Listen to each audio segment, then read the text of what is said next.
Assalamualaikum warahmatullahi wabarakatuh. Hai guys, perkenalkan nama saya Laila Yudhistira. Di video kali ini saya akan memberikan rangkuman materi tentang Islam dan budaya Jawa. Membahas soal Islam dan budaya Jawa, kalau dipikir-pikir, kok bisa ya Islam bercampur dengan budaya? Sebelum kita bahas lebih lanjut tentang Islam dan budaya Jawa, kita perlu mengetahui arti dari budaya.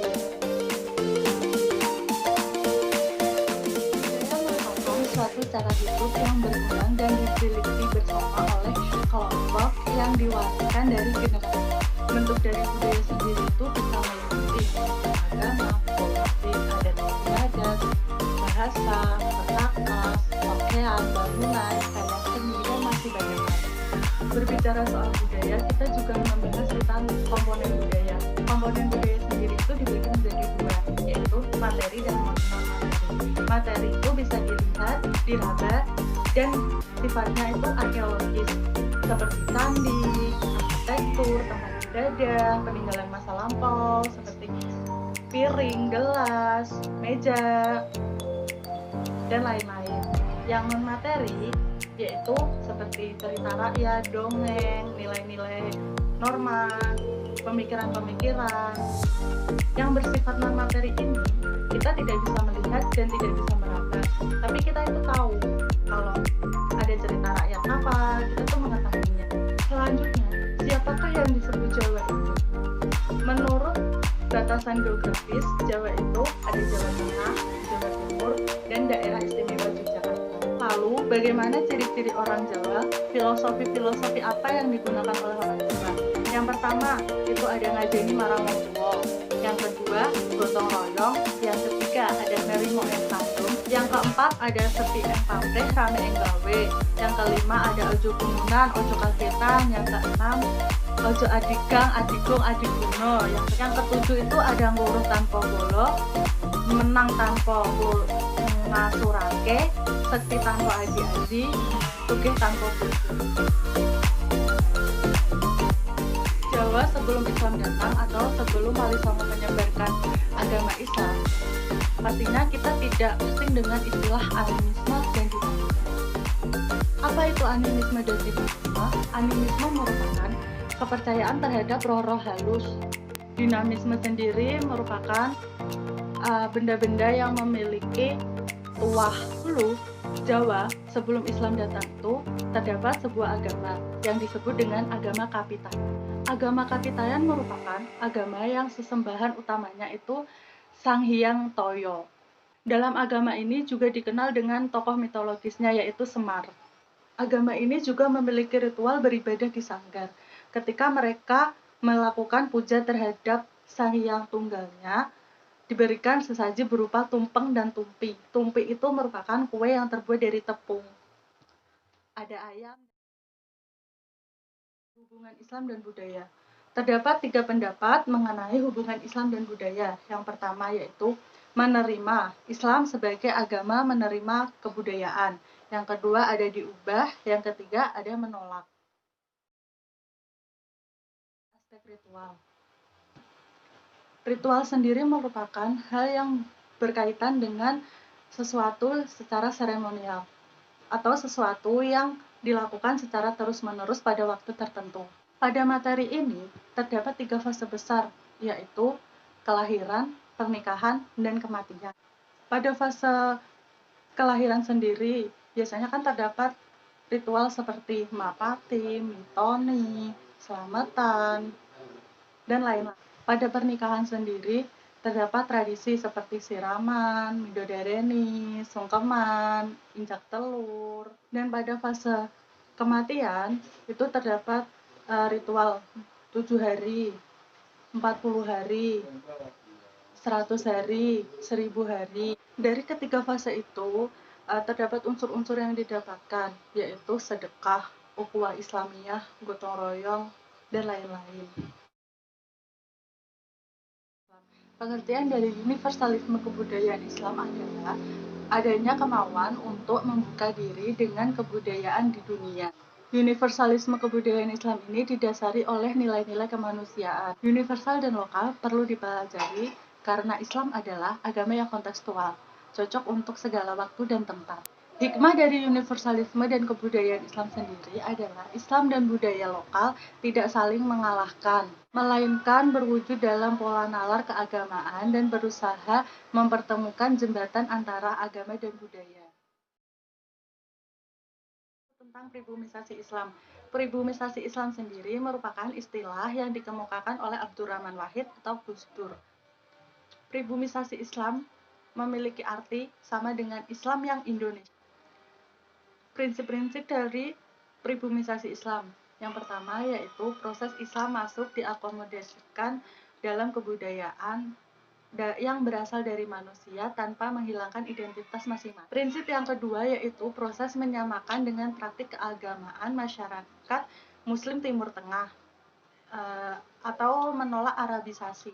Prinsip selanjutnya adalah menjadikan agama dan budaya tidak saling mengalahkan, melainkan berwujud dalam pola nalar keagamaan dan berusaha mempertemukan jembatan yang memisahkan antara budaya dan agama. Selanjutnya terdapat 3 prinsip pribumisasi Islam. Yang pertama yaitu kontekstual, progresif, dan membebaskan atau emansipatoris. Bagaimanakah yang disebutkan Islam bagi santri, priai, dan abangan? Santri adalah orang yang tetap mengamalkan ajaran Islam, yang termasuk dalam golongan santri ini yaitu pedagang. Priai merupakan orang yang memiliki pengaruh, contohnya yaitu dalam golongan pemerintah daerah, pemerintahan. Abangan merupakan orang yang menjalankan Islam secara tidak tetap, yang termasuk dalam golongan abangan yaitu petani.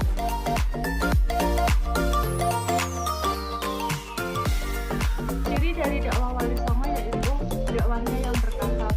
Dakwah Wali Songo yaitu dakwahnya dilakukan selaras dengan kebudayaan, misalnya gamelan, wayang kulit, sehingga dakwah yang dilakukan Wali Songo itu dapat diterima oleh masyarakat. Wali Songo sendiri memiliki tugas yang berbeda-beda.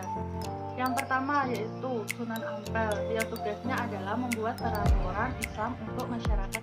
Yang kedua ada Sunan Gresik, yang tugasnya yaitu merancang pola kain batik, tenun, lurik, dan peralatan kuda. Yang ketiga ada Sunan Gunung Jati, yang tugasnya yaitu mengajarkan tata cara berdoa, membaca mantra, tata cara pengobatan, dan lain-lain. Yang keempat ada Sunan Giri, yang tugasnya yaitu membuat tatanan pemerintahan di Jawa, mengatur perhitungan kalender siklus perubahan hari, bulan, dan tahun. Yang kelima ada Sunan Bonang, yang tugasnya yaitu mengajari ilmu suluk, membuat gamelan, dan mengubah irama. Yang keenam ada Sunan Derajat, yaitu yang tugasnya adalah membuat tata cara membangun rumah, alat yang digunakan untuk memikul orang seperti tangki. Yang selanjutnya ada Sunan Kudus, yang tugasnya yaitu merancang pekerjaan, peleburan, membuat keris, melengkapi peralatan pandai besi, kerajinan emas, juga membuat peraturan, undang-undang, dan sistem pemerintah peradilan yang diberlakukan bagi orang Jawa.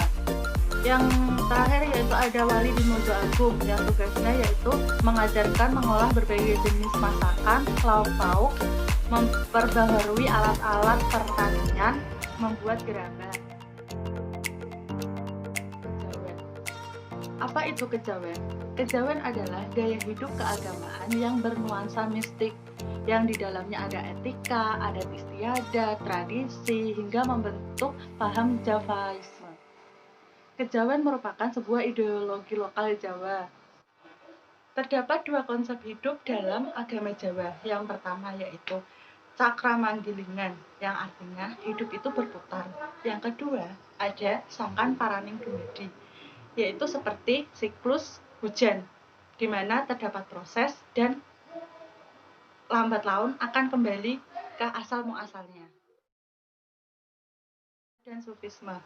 Hal ini sangat berdekatan karena Islam masuk ke Jawa melalui jalur perdagangan, perkawinan, pendidikan, dan tasawuf. Tasawuf sendiri memiliki arti kemurnian, kebeningan, cinta, dan kasih sayang. Islam merupakan agama cinta yang mengajarkan kebaikan, mencintai sesama manusia. Dalam buku Puncak Marifat Jawa yang berisi kisah pengembara batin Ki Ageng Surya Mataram, terdapat 3 tokoh yang terkenal, yaitu Ronggowarsito, Mangkunegara, dan Sastro Kartono. Sastro Kartono memiliki pendapat hidup harus suwung pamrih tebih ajrih. Terdapat pernyataan bagus, yaitu durung menang yen durung wani kalah, durung unggul yen durung wani asor, durung gede yen durung ngaku cilik. Pernyataan menarik dalam Atlas Wali Songo mengenai Islam Jawa dan Sufisme terbuka luas dan adaptif dalam menghadapi ajaran selain Islam dengan semangat Sufisme. Sekian materi Islam dan budaya Jawa yang dapat saya sampaikan. Semoga bermanfaat. Kurang lebihnya mohon maaf. Wassalamualaikum warahmatullahi wabarakatuh. See you. Jangan lupa like, komen, dan subscribe.